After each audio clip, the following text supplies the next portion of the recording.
भुवनेश्वर उपकंठ बालियंता तहसील office घेरिले BJP तहसील कार्यालय व्यापक अनियमितता सह जमी रेजिस्ट्रेशन निमंते व्यापक लांच कारबार को नहीं शह महिला बीजेपी कर्मी विराट शोभायात्रा रे जाई तहसील सम्मुख प्रतिवाद करिसेंती। श्री शिवा मल्लिक कहिसेंती बालियंता तहसील कार्यालय सब प्लॉट रेजिस्ट्रेशन करण प्रक्रिया को संपूर्ण उल्लंघन करा जाउछि एवं लांच कारबार वृद्धि पाउछि। एथि निमंते खोर्धा जिलापाल को पत्र लिखा जाइछि एवं तुरंत कार्यानुष्ठान नेबा सह साधारण जनता को न्याय प्रदान करबाकू दाबी करिसेंती।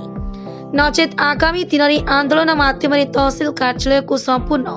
अचल कराजियो बोली चेतावनी दैछंती श्री मल्लिक। अन्यपटे बीजेपी पक्षर घेराव चलिथिबा बेले तहसीलदार विमल कुमार लेंका कार्यालय अनुपस्थित थिले। खोर्धा जिला बालियंतारू मिथुन कुमार साहू का रिपोर्ट। आज्ञा आज आपण मैंने कौटी कौन कर आम बालियान ब्लक विभिन्न प्रकार दुर्नीति चलती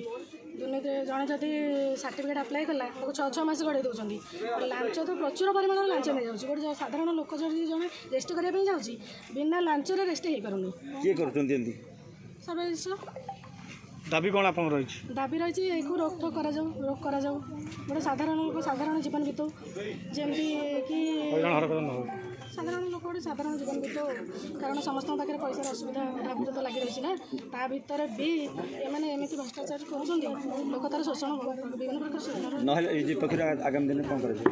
आगामी आम पदक्षेप नबू निहाती जनसाधारण लगे। मो शिव मल्लिक भारतीय जनता पार्टी खोर्धा जिला अनुसूचित जाति मोर्चा सभापति दायित्व अच्छी। आज कौ जगह कौन पे रैली आज बालियंता सब रजिस्टर ऑफिस भितर जो भली भ्रष्टाचार दुर्नीति की नहीं आधार कर साधारण गरीब लोक साधारण लोक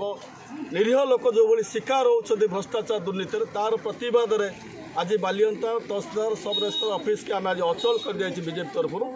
कारण है बालियंता भुवनेश्वर आखापाख अंचल जो जमी अच्छी मूल्यवान जमी जदि कौन एक व्यक्ति तार गरीब व्यक्ति तार झीवर बाहागर करने 5 गुंठ जगार जदि 2 गुंठ जगह से बिक्री करने चाहते किंतु मान्यवर तहसीलदार बालियंता रेरा को आधार करी कहते सब प्लॉट बिक्री करा नहीं जदि लांच दब 80,000 टंका से स्टाफ माने कहते 80,000 टंका लांच देले सब प्लॉट रेजिस्ट्री करा आमर प्रतिवाद करुचु विद्रोह करुचु विक्षोभ करुचु सबुदिन आज तहसीलदार को आम चैलेंज करुचु सब प्लॉट बिक्री करने जो सरकार आईन अच्छी से आईन की कड़ाकड़ी कार्यकारी करा जाऊ सब प्लॉट ना बिक्री ना जो भाव में निरीह लोक मान आज हैरान कराऊँगी झील प्रत्येक लोक गोटे झील बाहागर कर गोटे व्यक्ति गोटे जगहटे किणवा घरटे कर लोन पैसा अलाउ कर ड्राफ्ट हो गला किंतु से जगार से मालिक हो पार प्रतिबदल बैंक लोन रे से इंटरेस्ट दौर से प्रतिवाद आज आम तहसील सब रजिस्टर ऑफिस को अचल कर दिया आम आज डेमोक्रेटिक वे आंदोलन करूँ जदि आज सब प्लॉट बिक्री करने ये तहसीलदार लांच कारबार बंद न करे आमे गणमाध्यम जो डेमोक्रेटिक ओवर जो मुवमेंट चलती रेजिस्ट्रेशन चली परवर्ती पर्यायर भारतीय जनता पार्टी से आंदोलन मोड़ बदल देकी आईन की हाथक न पछाई दि जाए। आज मान्यवर कलेक्टर को आम दाबीपत्र दबू तहसीलदार जरिया आमर से दाबीपत्र आम 2-3 कथा रखीचु। प्रथम कथा सब प्लॉट बिक्री करने अलाउ कर द्वितीय कथा ऑनलाइन माध्यम जो मैंने सर्टिफिकेट अप्लाई कर 2 दिन भीतर सर्टिफिकेट जाति सर्टिफिकेट मिलिया बदल में 2 मास 3 मास हो जाऊँगी। तृतीय कथा जो मान जगह बाड़ी नहीं जो जगार गंडगोल आरंभ होती से प्रकृत न्याय पाइप से जगार मालिक से अप्लाई कर डिमार्केशन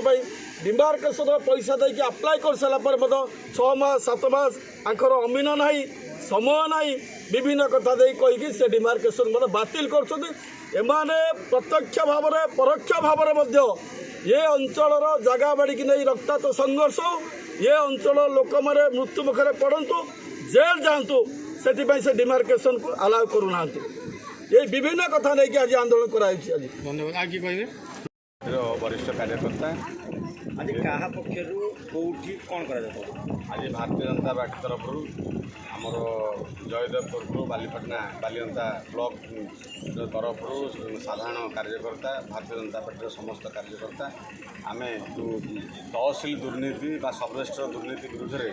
आम शोभा आसलु ये आसिकी हेडक्वार्टर गेट पाखे आम ढड़ा ये कथार अच्छी खजुरी गचर कि गुण गायबी मूलर पाँच पाँच से भाव में दुर्नीति गंताघर ये बालियंता तहसिल आउ सब रजिस्टर मध्य ये दुर्नीति बहु व्यापक मात्रा होती आम से आंदोलन को आम ओल्लैचु ये आंदोलन में तीव्र रूपन हम आउ मेमोरांडम आम तहसिल माध्यम तहसिलदार माध्यम सब माने कलेक्टर जनइबू तांकर सेक्रेटरी की जनइबू माने सचिव को जनइबू यदि यार प्रतिकार न करा जाए यार तीव्र आंदोलन रूप नब। संपर्क टीवी ओडिशा।